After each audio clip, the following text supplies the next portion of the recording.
Hey guys, welcome back to another tutorial video. So in today's video I'll show you how to get free gems in Clash of Clans.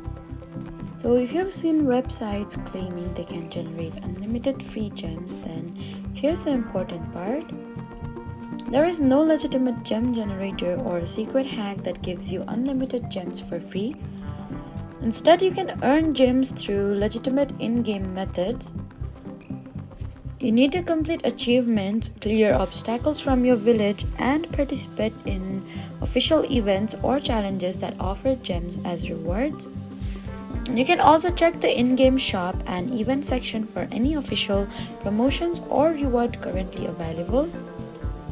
Then you need to avoid third-party gem generators, modified apps, and websites asking you for your COC login information, because those can put your account at risk or potentially lead to account restrictions. So there isn't a secret unlimited gem trick, but you can earn free gems by using the official methods available in Clash of Clans.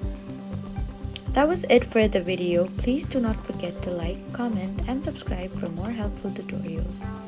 Thank you for watching.